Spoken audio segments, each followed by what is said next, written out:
Shalom, shalom, shalom, shalom. A paz do Senhor. Merci na ba intention vous avoir assuré par la biso. Obrigado pela vossa atenção que nos convida ao nosso favor. Et tu as dit que tu sabino mingi que tu le na biso binote. E queremos dizer que nós não somos tão valorosos melhor do que vocês. Tozo le kaka Yesu po yem tatina biso que to le kai. E nós somos mais do que Jesus porque ele disse que nós seremos melhor do que ele. Et to lingi pe bino pe sala lokola biso. E queremos que vocês possam fazer o mesmo que nós. Yango moni tozo ya pona ko expliquer po bino bolongola ba ideo bokanisa ka mingi na bandako. Por isso nós estamos aqui por justa causa, explicar para vocês aquela mais ideia que tem em casa. Médecine traditionnelle naturelle n'a pas répété. A medicina natural tradicional et médecine traditionnelle. Medicina tradicional. C'est différent. É diferente. Banganga. E são aqueles que nós chamamos curandeiros e quimbandeiros. Oyo bango ba pratica kana moi ekeko moko boye esprit moko boye pembe. Aqueles que praticam com uma estátua e um tipo de traço daquele que ele tem feito. Obomona soki oye na maladie ya mino evimbi. E se você ver com dor de dente e inflamação, ye akolobake wana eza mbasu. E ele vai dizer que é um baço. Mais biso epa na biso tokoloba yango mbasu te. Mas a nós não diremos aquilo que é um baço. Biso tokolobake ezali dor de dente. E vamos dizer que é dor de dente. Yango lelo tolingai tolakisa bino oyo ezali mot de dent, dor de dente. E hoje queremos ensinar, mostrar para vocês o que é isso, dor de dente. Oyo tango totie boye elakisi kroki ndenge nini minu ezalaka na kati ya munoko. E esse desenho aí representa os dentes que se encontram dentro da boca de uma pessoa. Mais mot de dent. Mas o termo dor de dente ezali problème oyo ezotouche grande partie ya population. É uma das doenças que afeta uma grande parte da população. E na âge nyonso. Em todas as idades. E na basexe nyonso féminine ou masculine. E não depende do sexo, quer seja feminino ou masculino. E na bosungi ya nzambe ndenge azopesa biso mayele. Na ajuda do Senhor nos dá uma inteligência. Apesi biso mpe kisi moko oyo kombo nango tobengi yango dor de dente. E nos deu também remédio que nós chamamos o seu nome dor de dente. C'est-à-dire kisi wana eye mpona kolongola maladi wana ube kobikisa mutu na bakomplikation ya maladi ya mingi. E este remédio veio para salvar a pessoa nesta tal doença e para curar também a tal doença que nós chamamos dor de dente. Il est reconnu que le mot des dents é reconhecido que a dor de dente pode ser extrêmement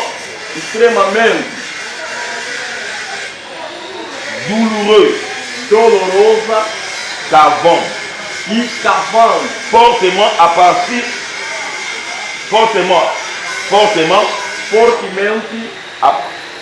et à partir à la vie tout le jour comme difficulté. Na sua vida como uma dificuldade todos os dias. Difficulté ya kolala a dormir, dificuldade de dormir et trouble de concentration. E abuso de concentração. Il s'agira donc de prendre rapidement un rendez-vous chez un dentiste de médecine traditionnelle naturelle. E por precaução, rapidamente deve recorrer a dentista tradicional natural. Pour ces problèmes de douleur, para este problema de dores, la douleur est a dor est signal du corps. É o sinal do corpo. Mais cause. Mas a causa. Cause oyo elakisaka ezosala makambo ba mino wana ezosala passe cause nango ezalaka nini? A causa que serve para nos detectar que os dentes estão a nos doer. Tozolakisa ba plusieurs causes oyo elakisaka ke moto azokoma na mot de dent. E vamos mostrar várias causas que levam a pessoa a ter dor de dente. Premièrement, ezali le carie. Primeiramente é as infecções dentárias. Le carie est la cause plus fréquente en général d'une mauvaise hygiène buccale. As infecções dentárias é a causa mais é a causa geral de dor de dente. Révélons toutefois que certaines personnes E vai ter todas as formas que uma pessoa, et entre parenthèses probablement entre parênteses, pour des raisons génétiques, com problemas geniais, pour les raisons génétiques, não dizer por problemas geniais. tozoloba na bato oyo bazwaka tante ya kosukola munoko. Estamos falando de pessoas que não têm tempo de lavar a sua boca. E nalobi ke munoko bazwaka yango mpe ta ndenge osukolaka nzoto na yo na douche. E eu quero dizer para você que a boca para se lavar também requer o tempo que você tem para tomar o banho. Avant kolia, Antes de comer ou bien après kolia. ou depois de se alimentar. Et après kolia, Depois de alimentar, tozalaka na biloko oyo etikalaka na katikati ya baminu na bajansi, na katikati oyo ya baintervalle ya bagele. e há alimentos que ficam sobrejando nos intervalos dos dentes. Et yango nde eprovokaka carie dentaire. É isso que provoca infecções dentárias. Et cause mosusu ezali absence au niveau de la dent. E outra causa é a ausência ao nível do dente.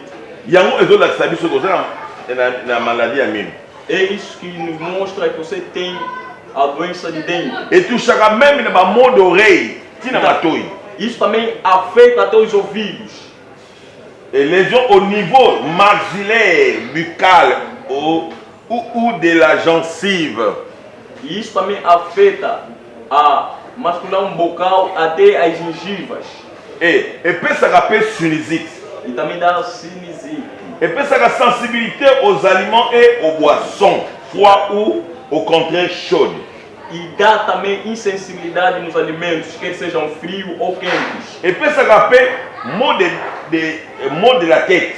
E também causa uma enorme dor de cabeça. Douleur au niveau de maxillaire. Maxillaire, c'est-à-dire côté de la mâchoire. E também causa uma enorme dor nos maxilares. Problème au niveau de l'émail dentaire. Émail dentaire yango. E problema no nível dos dentes. Avec exposition à la dentille. Com a exposição dos dentes. Inflammation de la gencive. Inflamação das gengivas. Inflammation de la gencive ndenge bomoni mama o wana bozomona wana ndenge mino edimbi ye. Inflamação das gengivas, eu também essa mamã aqui está aí a passar que o seu dente inflamou. Ndenge vimbi bongo. Do jeito que inflamou.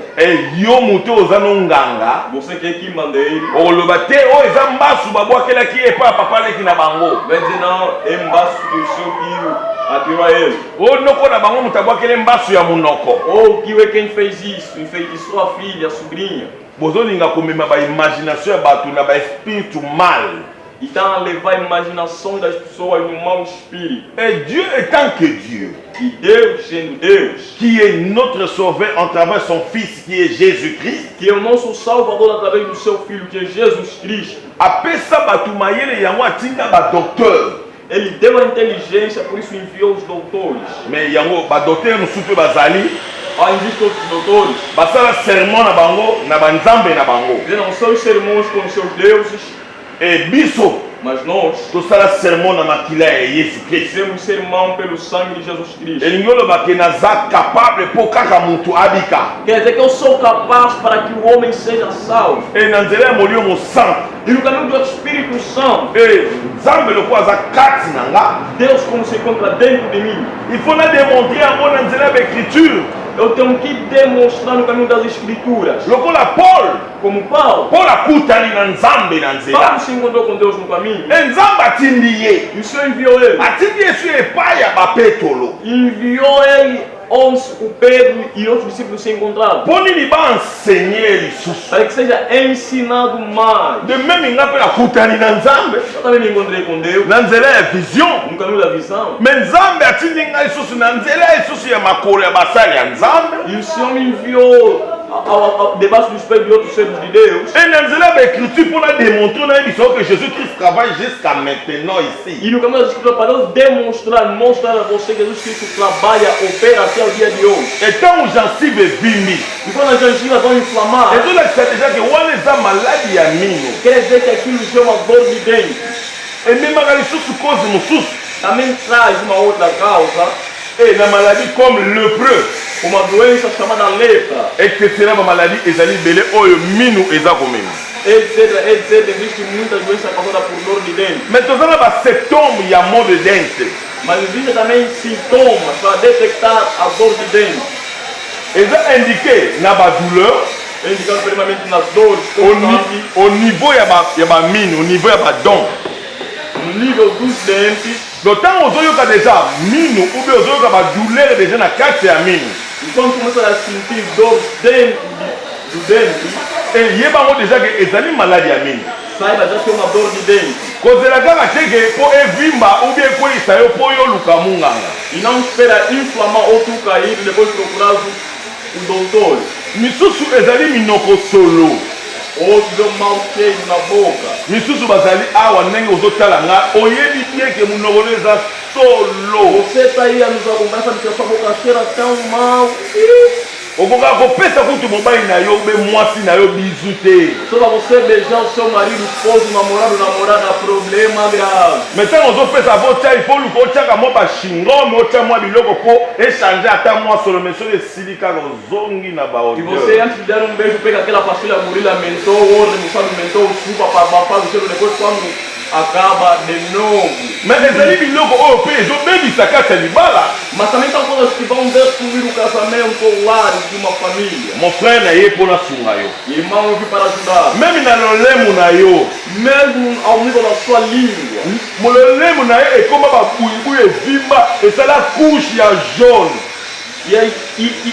E na sua língua tem aquelas borbulhas já inflamaram, no fim já está a amadurecer, fresco e a furar. Nzambe apesi biso kisi mpo osukola monoko ekoma bien. O Senhor nos deu um remédio para tu lavares a boca e a boca se torna no estado normal. Mais ntango mpe mili ezobima solo cela veut dire que oza déjà na bakari dentaire na kati oyo ebandi kopola ekomi kobimisa solo ya monoko. E quando a sua boca fica cheirando, quer dizer que você já tem infecções dentárias que vão retirando aquele mau cheiro que está a apodrecer nos dentes. Je veux que vous prospérez Eu quero que vocês possam prosperar en tous égards em todos os sentidos et que vous soyez en bonne santé. e que vocês estejam em boa saúde. Et en général, les maux de dents apparaissent subitement. No geral, a doença dor de dente aparece subitamente Et peuvent parfois mener à la terrible douleur. e pode também por vezes levar a uma grande, enorme dor. Évidemment, Evidentemente, l'intensité de la douleur peut parfaitement varier d'une situation à l'autre. a anticipidade das dores e a variável em outros casos. Mais ce qui va le dire, il faut que la même zone. Isso dizendo que também pode tirar até a gravidez. Les douleurs peuvent irradier jusqu'à maxillaire la tête. E a dor vai afetando até aos maxuais. Machua egosala pasi ti na kati ya motu. E aquilo vai afetando até o cérebro do homem. Et les oreilles. E os ouvidos também. En général, No geral, la douleur s'accroît jusqu'au manger. e a dor se manifesta até também ao se alimentar. Surtout en bois. Principalmente La gomela. ao beber. Si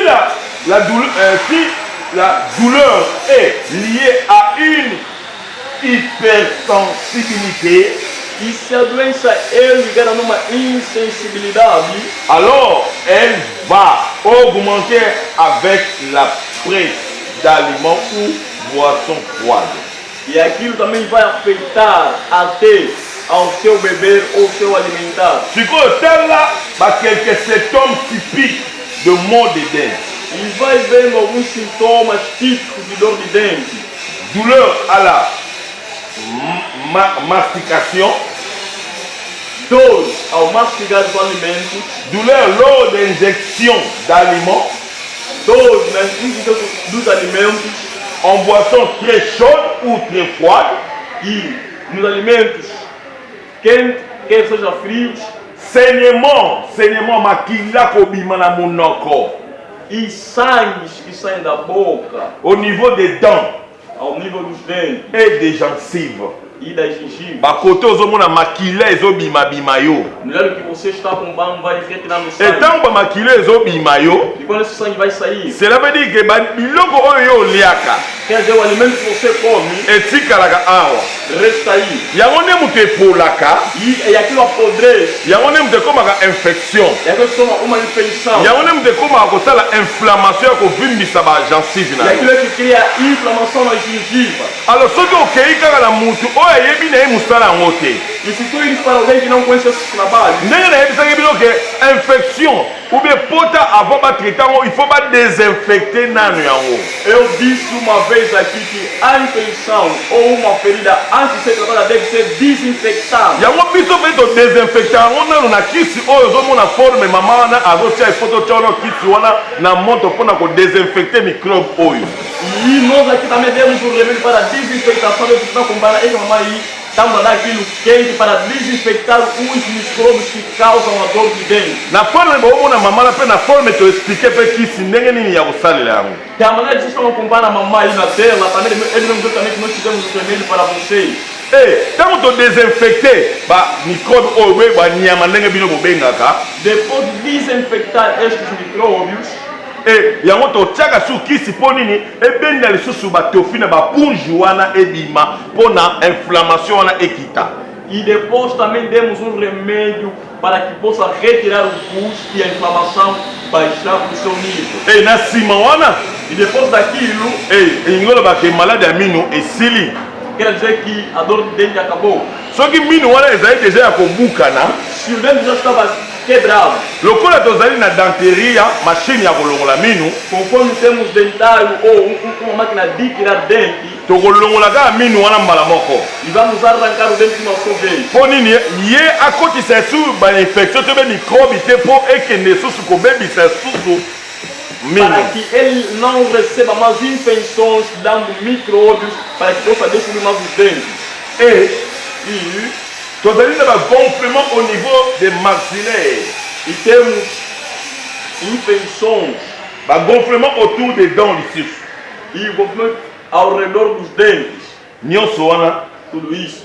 ezali baexplication mpo tolinga tolakisa bino ke la médecine traditionnelle et naturelle Tudo isso são coisas que nós queremos mostrar para vocês saberem que a medicina natural tradicional, lelo na Angola hoje em Angola, boza na savant está indo. savant moto ayebi mingi. Tem alguém, tem um Sábio. sábio. Ok, savant Vocês têm um sábio angolais angolano oyo azorepresente monde entier lelo, que representa o mundo inteiro no dia de hoje. oyo azobimisa kisi mpo eproduire quelque chose na monde. Aquele que cria um remédio para produzir uma qualquer coisa no mundo. naye kokorrige mondele Eu vi corrigir o branco. mpo na mayele ya nzambe. Na inteligência que Deus me concedeu. nayebi si yo ke nzambe nde moto apesaka mayele. Eu digo para você que Deus é quem dá inteligência. bino bato bomikisaka epa nzambe. Vocês vão se humilhar só a Deus. ye moko alobi na mokanda na ye, Ele disse na sua escritura, demandez-moi tout ce que vous avez besoin, je vous le donnerai. diz, pedi a mim tudo que vós quereis e eu darei para vocês. Mais ezala na profit na ye. Mas tudo aquilo requer ele ter o seu proveito dentro. yango Pierre alobaki, O Pedro diz, abi Seigneur, oh Senhor, montre-nous mostra-nos comment prier, como orar, comment demander. como pedir. alobi avant de demander, Antes de pedir, bosenga liboso notre Père.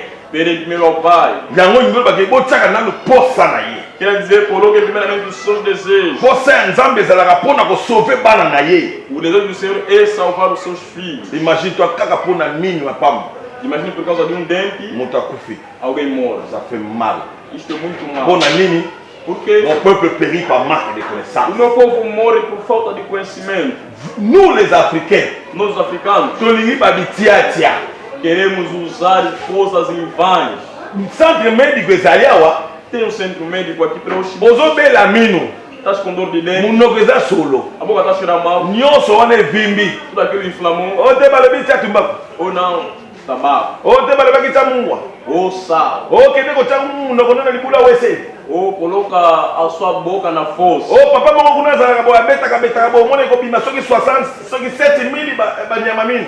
E tem um senhor que vai causando aí, depois vai sair 60 mil micróbios. Wana nyonso lokuta. Tudo aquilo é mentira, burro.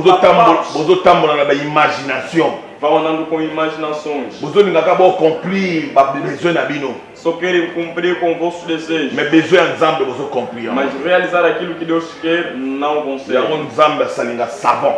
Deus me fez sábio. Omoni témoignage ya mama oyo. Acompanha o testemunho desta mamã. Maman ayaki kaka ndenge na expliquer bino kaka ndenge azwaki traitement. Do jeito que eu estou a explicar para você também, do jeito que ela recebeu o tratamento. Yo bakoki kosala yango me koyeba kisi te. Tu também podes fazer mais, por remédio que não a gente saber.